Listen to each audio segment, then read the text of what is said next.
वहीं Delhi service bill Lok Sabha से पास हो गया है। बिल पास करने से पहले गृह मंत्री अमित शाह ने भाषण दिया और इंडिया गठबंधन पर निशाना साधा। लोकसभा में दिल्ली सर्विस बिल पास हो गया है, लेकिन राज्यसभा में आम आदमी पार्टी बड़ी लड़ाई के मूड में है। दिल्ली सर्विस बिल पर लोकसभा में हंगामा हुआ। जैसे ही बिल लोकसभा से बहुमत से पास हुआ तो विपक्ष ने सदन से वॉकआउट कर दिया। बिल पास होने से पहले गृह मंत्री अमित शाह ने सदन में विपक्ष पर जमकर निशाना साधा।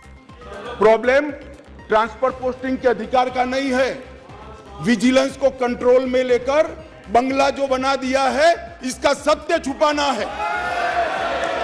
जो भ्रष्टाचार हो रहा है इसका सत्य छुपाना है। आम आदमी पार्टी के सांसद राघव चड्ढा ने दिल्ली सर्विस बिल को राजनीति से प्रेरित बताया है।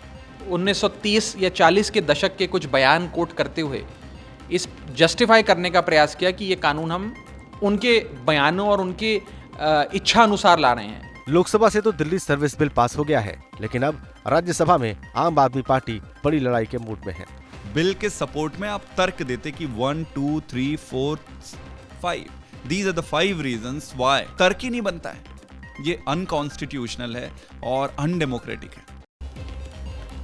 वहीं लोकसभा में आम आदमी पार्टी के इकलौते सांसद सुशील कुमार रिंकू को पूरे सत्र के लिए निलंबित कर दिया गया है।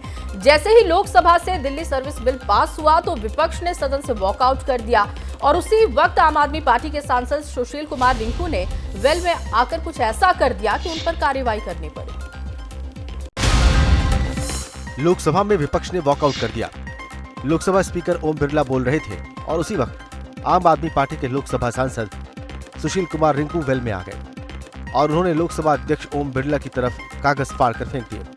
इसके बाद केंद्रीय संसदीय कार्य मंत्री प्रहलाद जोशी ने सुशील कुमार रिंकू को सत्र से निलंबित करने का प्रस्ताव पेश किया और स्पीकर ओम बिरला ने सुशील कुमार रिंकू को पूरे सत्र के लिए निलंबित कर दिया। हालांकि सुशील कुमार रिंकू का कहना है कि उन्हें इस बात का कोई अफसोस नहीं है। ये सस्पेंशन है, कोई मेरे लिए कोई खास मायने नहीं रखती, क्योंकि जिस संविधान को बचाने के लिए अगर रोज भी सस्पेंड होना पड़े तो इसमें कोई दिक्कत नहीं होगी। वहीं आम आदमी पार्टी के सांसद की इस हरकत पर बीजेपी भी हमलावर है। सुशील कुमार रिंकू पंजाब के जालंधर से सांसद हैं। जालंधर लोकसभा उपचुनाव में उन्होंने जीत हासिल की थी। आप से पहले वो कांग्रेस में थे। इससे पहले आम आदमी पार्टी के सांसद संजय सिंह को भी राज्यसभा से निलंबित कर दिया गया था।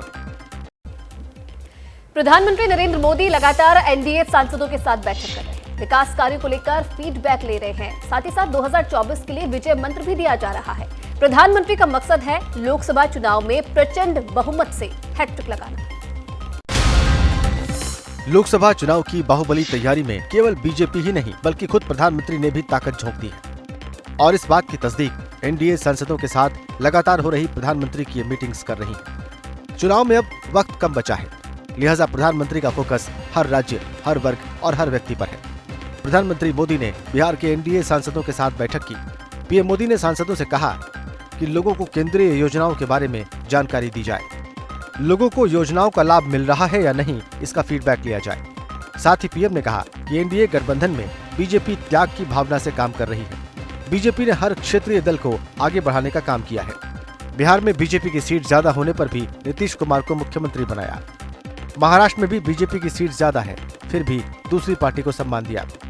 वहीं प्रधानमंत्री मोदी ने पंजाब में भी क्षेत्रीय पार्टी को मजबूत करने की बात कही। इतना ही नहीं, प्रधानमंत्री मोदी ने जम्मू कश्मीर, लद्दाख, हिमाचल प्रदेश, हरियाणा और उत्तराखंड के एनडीए सांसदों से बातचीत भी की।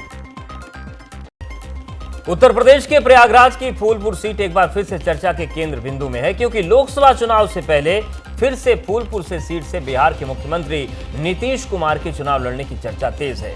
तो वहीं बीजेपी का दावा है कि नीतीश कुमार कहीं से भी चुनाव लड़ें, जीत नहीं पाएंगे।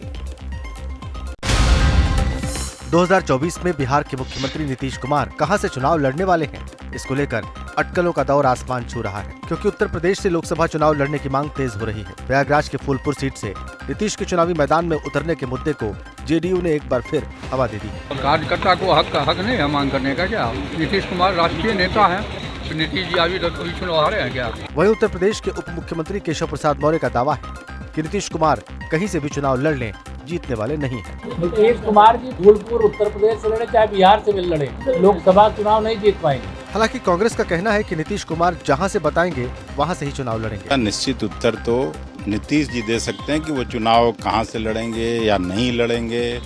वो बिहार प्रदेश के मुख्यमंत्री है, उनको तो पूरा चुनाव लड़ना है। वैसे तो पिछले साल भी नीतीश कुमार के फूलपुर सीट से चुनाव लड़ने की चर्चा तेज हुई थी, लेकिन जेडीयू ने इसे खारिज कर दिया था। ऐसे में सवाल उठता है कि विपक्ष गठबंधन की तीसरी बैठक से ठीक पहले फूलपुर से नीतीश के चुनाव लड़ने की बहस छेड़ने के पीछे क्या प्लान है। पत्रकारिता कोई इमोशन नहीं है, ना अपना कोई ज्ञान देना है और ना कोई विचार थोपना है। पत्रकारिता क्या है? पत्रकारिता का मतलब है सही जानकारी इकट्ठा करना और तथ्य बताना। पत्रकारिता आज जितने महत्वपूर्ण दौर में है, शायद पहले नहीं थी। इस दौर से निकलने के लिए सिर्फ सच दिखाने की जरूरत है, वो सच जो आपके हित को आगे रखे। इसलिए अब रात 9 बजे प्राइम टाइम नहीं होगा, ये आपका टाइम है। जगविंदर पटियाल के साथ देखिए पब्लिक इंटरेस्ट 17 जुलाई से सोमवार से शुक्रवार रात 9 बजे सिर्फ एबीपी न्यूज पर। एबीपी न्यूज आपको रखे आगे।